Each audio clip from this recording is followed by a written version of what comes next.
The sky above the ruins was silent. Once, it had been filled with the soft colors of light birds and singing winds. Now it was only dust and ash. The city of Velarum, home of the Velari people, was broken and forgotten.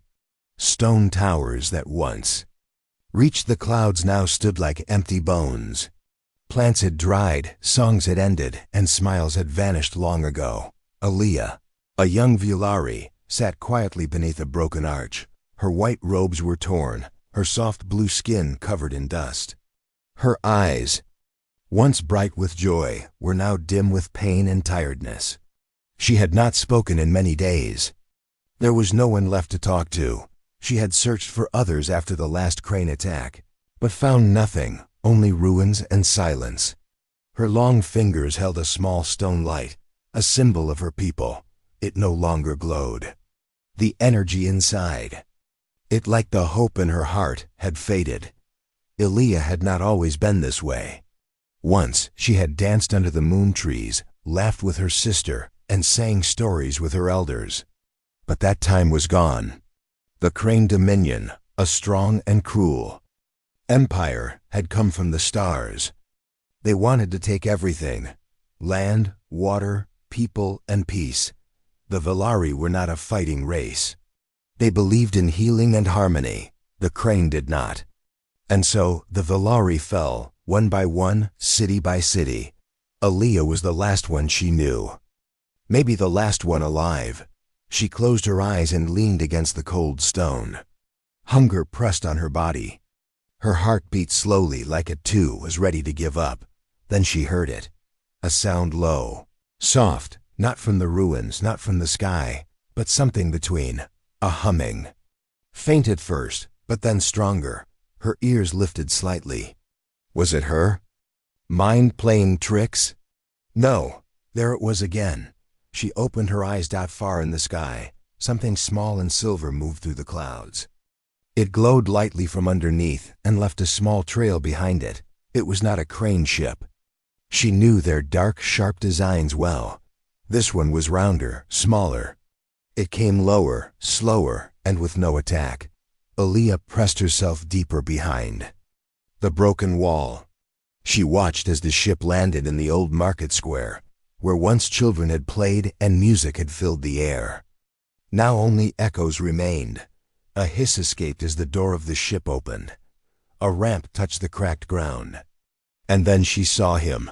The figure that stepped out was tall, strong-looking, but not threatening. He wore dull-colored armor, worn and patched. His skin was a color she had never seen before, a warm brown, covered in dust. His face was calm but alert, his eyes sharp yet kind. He looked around slowly, not in a soldier's way, but like someone searching for something or someone. He was not Crane, he was something else. Aaliyah had heard the word once before. A whisper among the elders before they were taken. Human, a creature from a far-off star. Rare, strange, powerful, but not like the Crane, different. Aaliyah stayed quiet. Her body trembled. What did this human want? Was he another danger? Or a new kind of hope? A human took a small device from his side and pressed it. It made a few sounds, and then he spoke, not loudly, but in a calm voice. Aaliyah could not understand the words, but his tone was gentle, almost like someone calling out to a friend. Then he did something that surprised her. He knelt down and placed a small metal box on the ground. He pushed a button. The box opened, and a soft light came from it. Inside was food, real food. Fruits, a bread-like bar, and water in a clear container. Stood up and stepped away, giving space. Aaliyah's stomach turned with hunger. But she still didn't move. She didn't trust him yet. Could this be a trick? The human didn't look toward her. Instead, he looked around again, quietly studying the ruins. He touched a broken wall with respect, brushing away dust from an old carving. He didn't destroy, he didn't steal. He just stood there silent, like he knew he had entered something sacred. Minutes passed. The light breeze moved the dust gently across the ground.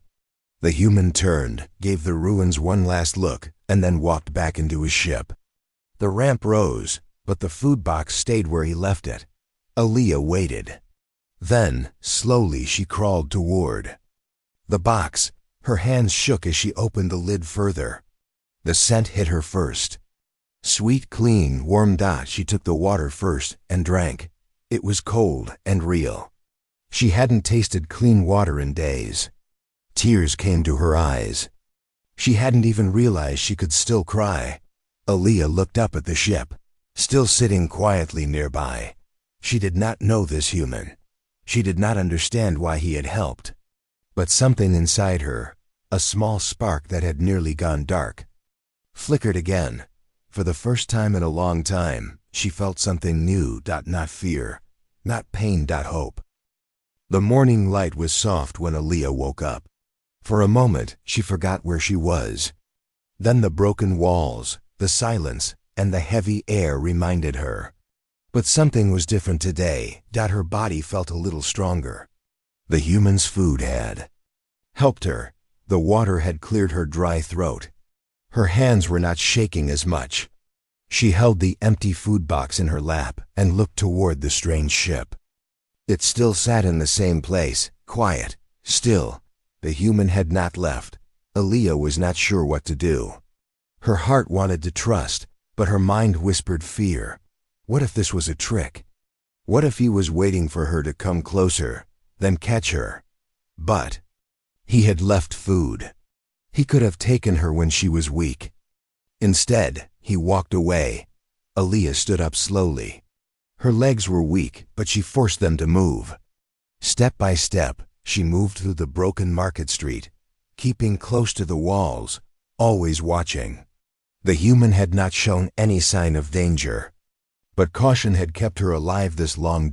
As she reached the edge of the square, the ship's door opened again. She froze. The human stepped out. He was holding something in his hand, a long stick with a metal end. Aaliyah's heart jumped.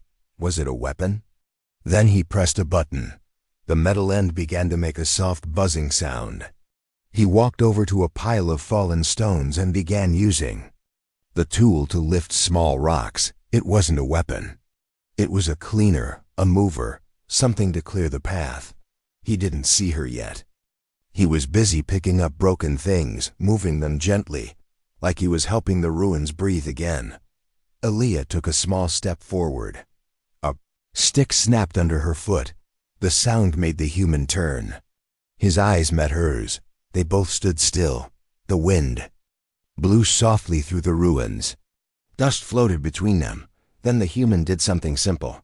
He smiled. It was not a big smile, just a small one. A smile that said, "I see you. I'm not here to hurt you." Aaliyah did not smile back. Not yet. But she didn't run.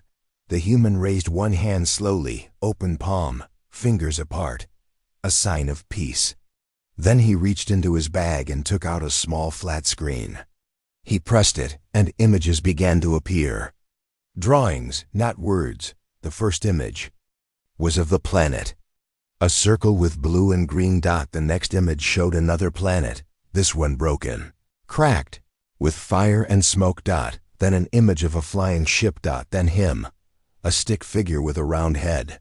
Then a Valari figure, round head, long arms, small light stone in hand. Then a picture of the two standing side by side. Aaliyah watched, confused but curious. The human pointed to himself, then to the figure of the human. Then he pointed to her and the figure of the Valari. He was trying to show who they were. He pointed again, to the image of the two together. Then he pointed at the ruins, around them. Then at the sky. Aaliyah did not understand every meaning, but she saw something clear. He had come to help. He was not like the crane. He was not taking. He was giving. Aaliyah stepped forward, slowly, carefully. She placed the empty food box on the ground. Between them, the human nodded. Then he opened his bag again and pulled out another container of water and a small fruit bar. He placed it on the ground next to the box, then stepped back. She picked up the water. She drank it carefully, watching him the whole time. He sat down on a stone block, calm, patient. not rushing her. After she finished, she sat down too. Not far, but not close. There was silence. A soft, peaceful silence. The human opened a small metal circle, a music box. He turned the top. It began to play a low, gentle sound. Not loud, not sharp, just soft music, like a memory. Aaliyah closed her eyes. The sound touched her heart. It was different from Valari music, but it had warmth. It reminded her of old songs, of safe nights before the crane came. When she opened her eyes, she saw the human watching the sky. His eyes were full of thought. Deep, like he had seen many things. She wanted to know his name, but she had no words in his language. So she pointed to him and touched her chest. Then she looked at him, question in her eyes. He understood. He placed his hand on his chest and sighed. Bren. Bren, she repeated softly. Then she placed her hand on her own chest and said, Aaliyah. He smiled again, and this time, she gave a very small smile back. They were two beings from two worlds. They did not speak the same way.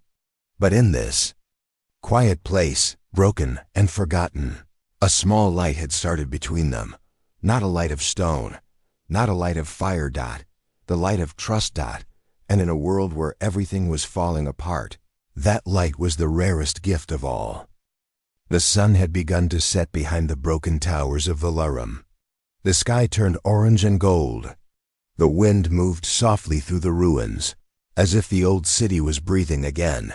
Aaliyah and Bren sat near a quiet fountain that no longer held water. The air between them was calm. They had spent the day walking through the broken market streets together. Bren would point to objects and say their names in his language. Aaliyah listened and repeated softly. Sometimes she would say the Valari name in return. Though their words were few, their understanding grew. Bren had shown her more of his tools. He carried small machines that could scan for heat, clean air, and detect life. One device beeped slowly. Every few seconds, but no new life was found nearby. No one else here, he said quietly. Only you. Aaliyah did not reply. She already knew. But hearing it in his voice made her chest feel heavy. That evening, they sat in silence, sharing a small meal. Bren offered half of his fruit bar, and Aaliyah shared a soft root she had hidden in a stone crack. They ate together like old friends, even though they had only met the day before. Then, the ground shook. It was a soft shake at first, then stronger. Dust fell from the ruins around them.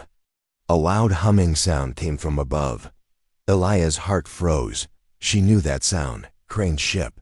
She grabbed Bren's arm without thinking. Her eyes wide with fear. She pointed to the sky. Bren stood up quickly and pulled out his scanner.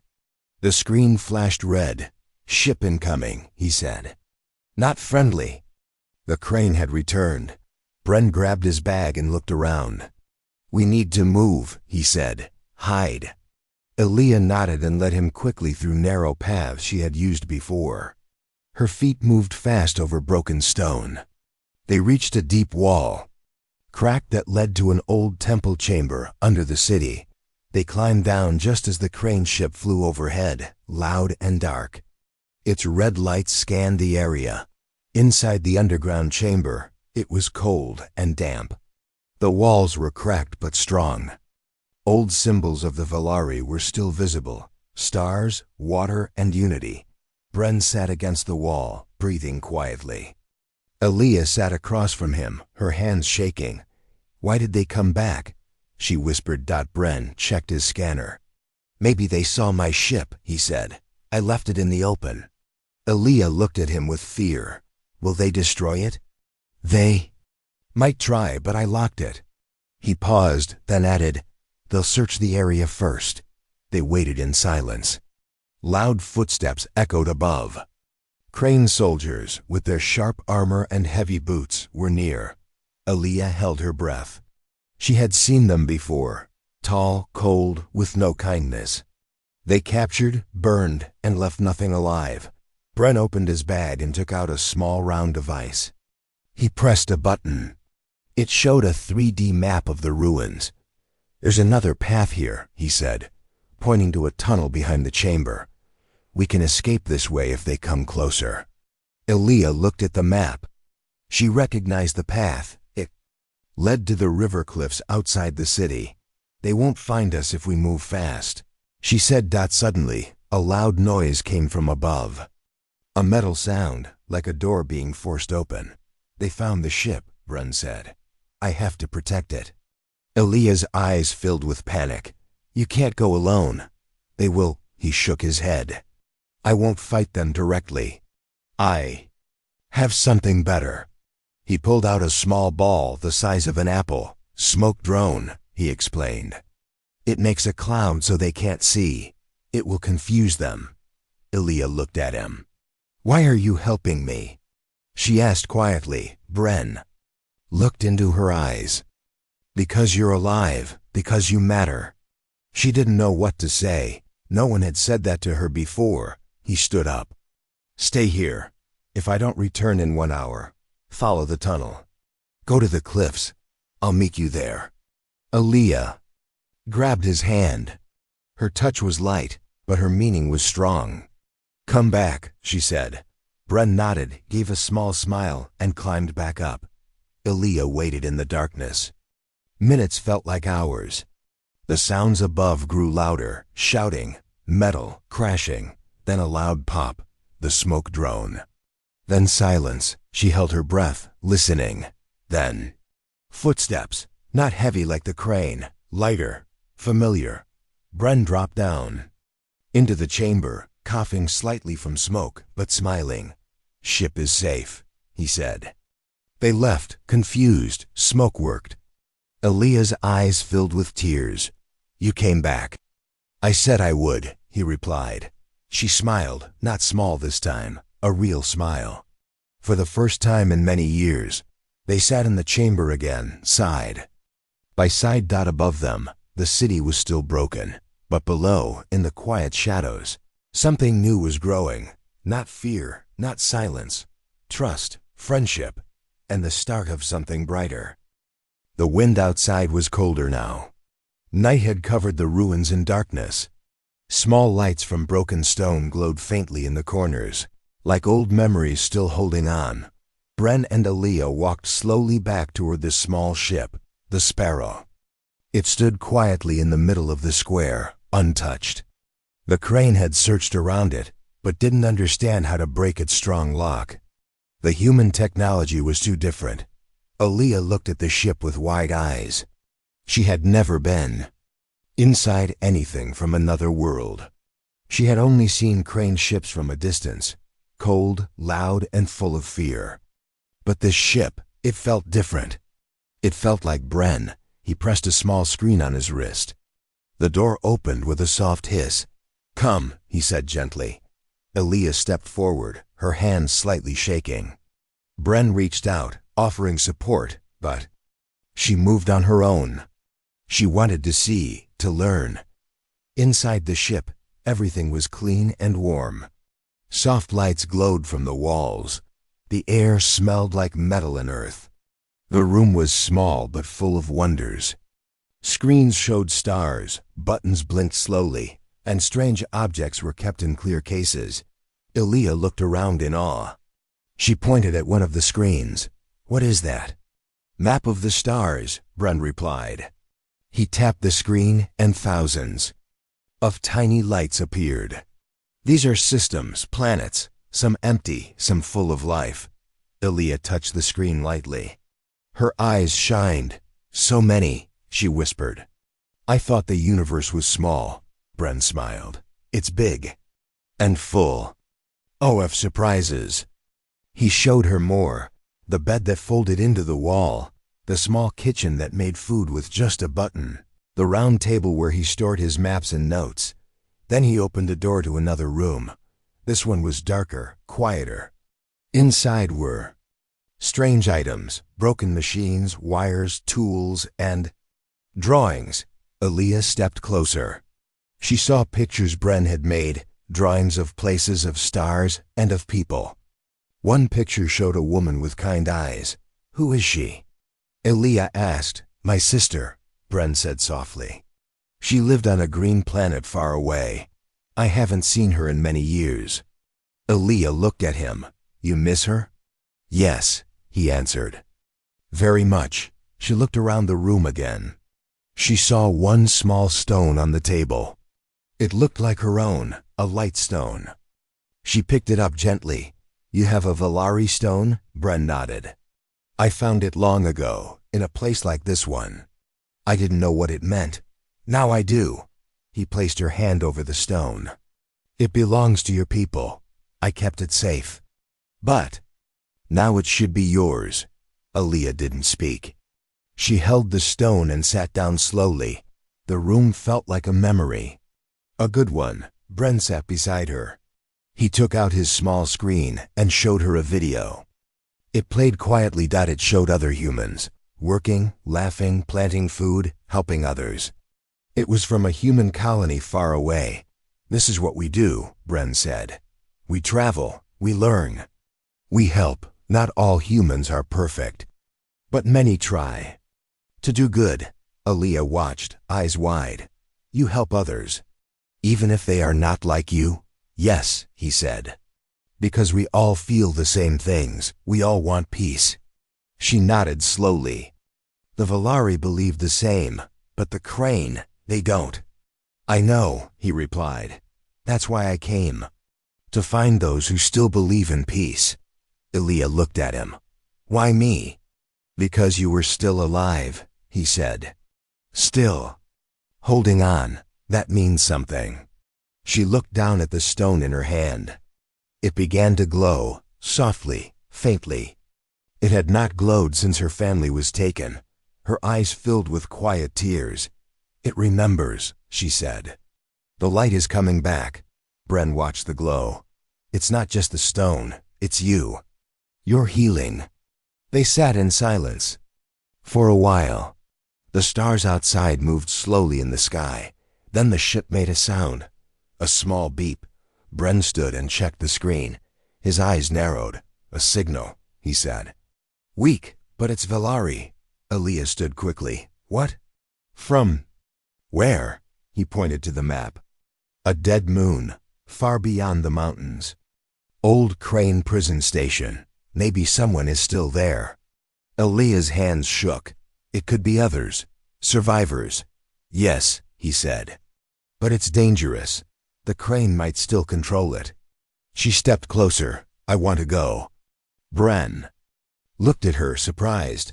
You just escaped danger. I know, she said. But if someone is there, I can't leave them. He smiled. You're brave. She shook her head. No, just tired of being afraid. Bren touched the control screen. Then we'll go together. The sparrow hummed quietly as it began to prepare for flight. Aaliyah looked around one last time at the ruins below. Then she turned to the stars ahead. She had lost everything once, but now with this strange human beside her, she had something new. A mission. A voice. A light. And this time, she wouldn't let it fade. The sparrow moved quietly through the sky, far above the broken cities and dry mountains.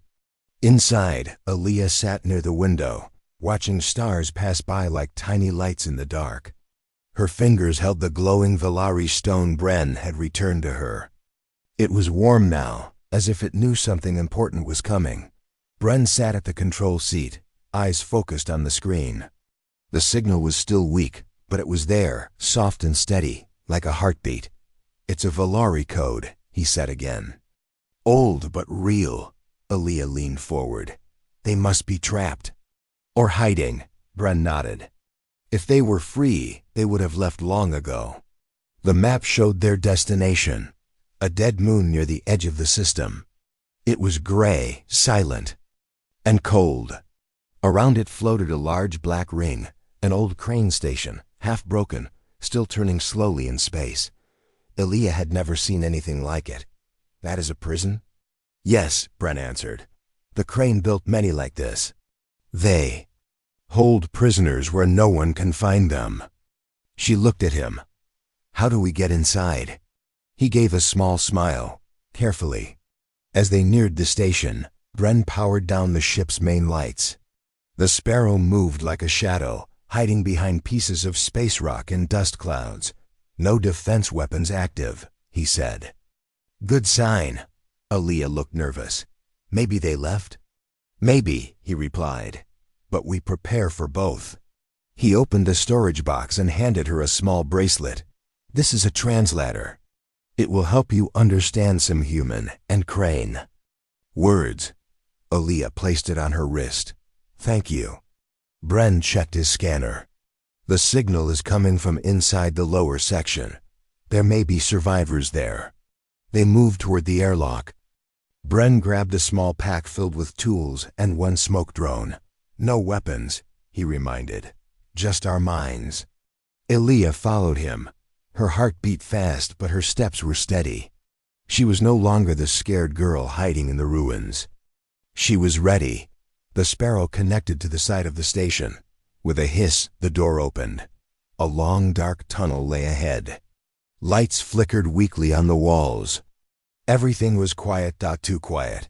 They moved slowly through the hallways. Bren led the way, scanning each room. Most were empty. Some showed signs of old damage, broken doors, old wires, cracked walls. Aaliyah saw marks on the walls, Valari symbols. "This way," she whispered. "These are our signs." They turned a corner and came to a thick door. It was locked, but Bren worked quickly, using a tool from his bag. With a soft click, the door opened. Inside the room, the air was cold. The lights were low. And then, movement. Figures stepped back in fear. Thin, tired, and dirty. Valari.el. Iwaya stepped forward, tears already in her eyes. "You're alive," she said, voice shaking. One of the figures, an older Valari woman, came closer. "Aaliyah?" she whispered. "Is it really you?" "Yes," Aaliyah replied. "I came with help." They looked past her to Bren, eyes wide. They had never seen a human before. "Is he Crane?" "No," Aaliyah said quickly. "He's with me. He saved me." Bren raised his hand in peace. "We don't have much time," he said. "We have to leave before the station shuts down again." "There are 7 of us," the older Valari said. "We are weak, but we can walk." Aaliyah helped one of the younger ones stand. "We'll make it." They moved as one group, slowly through the dark halls. Bren checked the map often.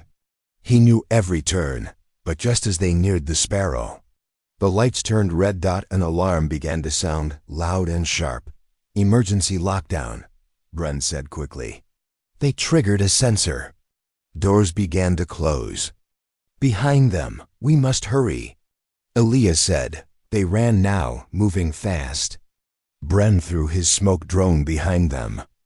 It exploded in a cloud of white mist. Hiding their tracks, the Sparrow was close. One last hallway, then another door.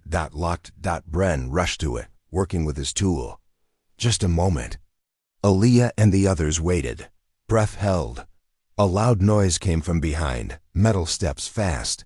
Aaliyah turned. A Crane patrol robot. Tall, red-eyed, moving fast. "It's coming!" The Valari stepped back in fear.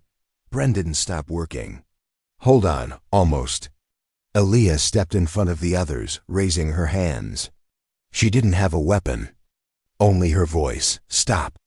She shouted in the Valari language. The robot paused. It scanned her. She stood tall. "We are not prisoners. We are survivors." The robot didn't move. Then the door opened. "Go!" Bren shouted. They ran into the Sparrow. Bren closed the door just as the robot reached it. Inside, everyone breathed out in relief. Aaliyah helped the others sit. "You're safe now." Bren started the ship. The engines hummed. Outside. The robot pounded the door, but it was too late. Sparrow lifted off, leaving the dark station behind. As they entered open space, Aaliyah looked at the others. They were weak, tired, but alive. She turned to Bren. "You did it." He looked at her. "We did it." The Velari stone in her hand glowed brighter than ever before. And in that moment, Aaliyah knew she was no longer just a survivor. She was part of something greater. Hope had returned. The stars outside the Sparrow looked peaceful, but inside the ship, the air was full of movement. Aaliyah moved quickly between the 7 rescued Velari, giving them water and small bites of food. Their faces were tired, but their eyes showed something. Stronger now life. Bren stood at the control panel, checking the ship's systems. The escape from the prison station had used a lot of energy.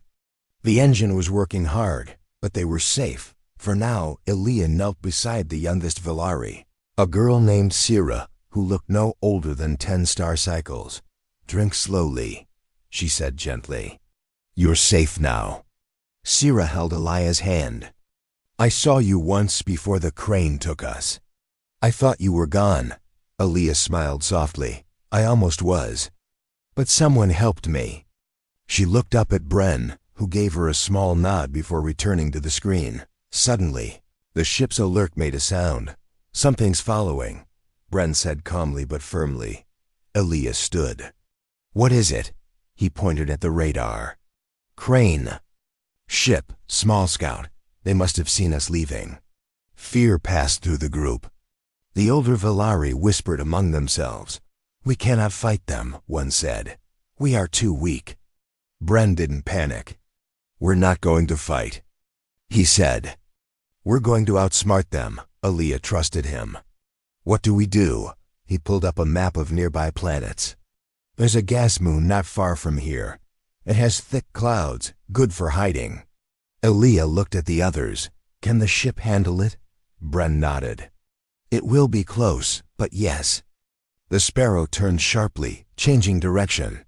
The stars outside moved fast. Behind them, the crane ship followed, red lights blinking in the dark. Inside, the rescued Velari held each other. Sira cried softly. Aaliyah sat beside her and whispered, "Don't be afraid. This ship has a strong heart." They reached the gas moon. It was huge and orange with swirls of yellow clouds. Lightning danced across its sky. Bren lowered the ship slowly into the thickest part of the cloud. The ship shook a little. The lights flickered.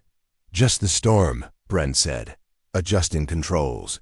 "Nothing to fear." The radar beeped again. The crane ship had entered the cloud too. Aaliyah stood behind Bren.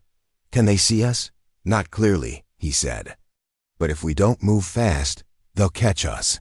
He pressed a button. The Sparrow released a small metal pod, a decoy. "What is that?" Aaliyah asked. "Fake signal," Bren explained. "They'll think it's us." The radar showed the crane ship turning, following the decoy.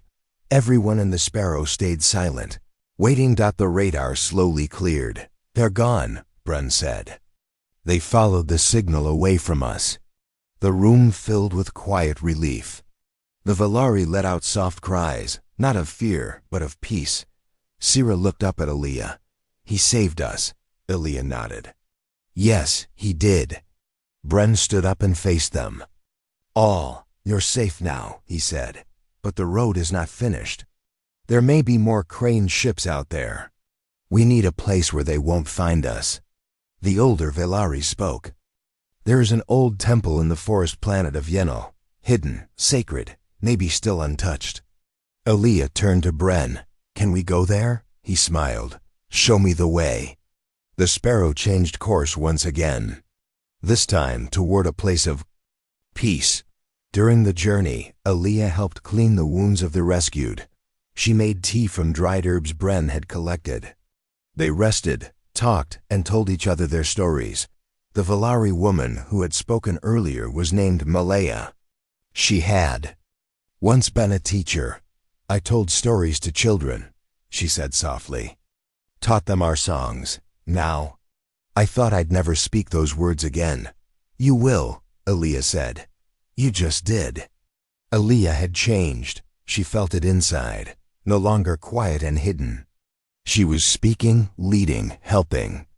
Something had grown in her, something powerful, and it started when a human gave her water and a smile. 2 days later, the ship reached Yenno. The planet was green, soft, and covered in thick forests. From above, it looked like a dream. Bren guided the ship to a hidden spot near a mountain. He helped the Valari out one by one. The air was fresh. Birds sang in the trees. It was a place full of life. Malaya led the group to an old path. Trees parted like they remembered her. Then, the temple. It was made of stone and covered in vines, but it stood tall and strong. Inside, the walls glowed with light, not from machines, but from nature itself. The Valari fell to their knees. They touched the ground, gave thanks. Aaliyah stood beside Bren. "This is our home now." He looked at her. "You brought them here. You saved them." She shook her head. "I only lived because of you," he smiled. "Then we saved each other." She placed her glowing stone into the heart of the temple. The light spread across the room, soft, bright, beautiful. Hope was not a small thing now. It had become a river, flowing from one heart to another. From one act of kindness to many lives saved. And in this quiet, sacred place, Aaliyah finally understood, human or Valari, light can live in anyone. The temple on Yenno glowed softly in the early morning light. Outside, birds sang clear songs, and the wind carried the scent of fresh leaves and flowers. The Valari who had been rescued rested peacefully, their faces calm for the first time. In many moons, Aaliyah stood beside the glowing stone at the temple's heart. The light inside her was steady now, not the small flicker it had been in the ruins, but a warm, strong flame. She looked out through the open doors, toward the forest and the wide sky beyond. Bren stood beside her, quiet and steady. The human had changed her life in ways she was still learning to understand. He had come from the stars, a stranger with kindness and courage. He had saved her when she thought no one could. Will they come back? Aaliyah asked softly. The crane? Bren looked at the distant horizon. Maybe, but not today, and not while we are ready. She turned to the others inside. The Valari were gathering strength. They were learning again how to live, how to sing, to teach, to hope. One of the young Valari, Sira, ran to Aaliyah and held her hand. Thank you, she said simply. Aaliyah smiled. No, thank Bren. He saved us all. Bren shook his head. I did what anyone should do. We protect each other. Aaliyah thought about that. About what made humans different from the crane. It was not power, not weapons. It was something deeper. Humans fight, she said slowly. But not with hate. They fight for hope. Bren smiled. Exactly. The days passed in quiet peace. The Valari began to rebuild the temple in their spirits. They planted seeds in the soft earth outside. They taught the young ones old songs and new stories. Aaliyah and Bren worked side by side. She learned about the stars and the ships. He learned about Valari history and dreams. One evening, as the sky turned pink and gold, Bren showed Aaliyah something. New. He pointed to the stars and said, there are many worlds out there. Many beings, some like the crane, cruel and strong. Some like you and me, hoping for peace. Aaliyah looked up. Do you think they will find us here? He shook his head. No place is perfect. But here, we are safe for now. She nodded. And if they come? Bren took her hand gently. Then we fight. Together. Aaliyah smiled, not just with her lips, but with her whole heart. For the first time in a long time, she believed. She believed in herself. In her people. In the strange human who had come to save her. And in the light they had found together. That light was stronger than any darkness, stronger than fear, stronger than hate. It was the light of hope, and it would never go out. Later, under the clear stars, Aaliyah spoke to Bren again. Thank you, human, she said. He looked at her, surprised. You speak well now. I have learned from you, she smiled. You showed me that even when all seems lost, a single light can save many. Bren nodded. Humans say, never give up. That is what I believe. Aaliyah looked at the glowing stone in her hand. I will never give up. Bren smiled softly. Then I think the future is bright. The two stood together, watching the stars. Two different worlds, two different hearts, but one shared hope, that one shared future. In the silence, the temple light burned steady, because she had given up all hope, until she was saved by the human being.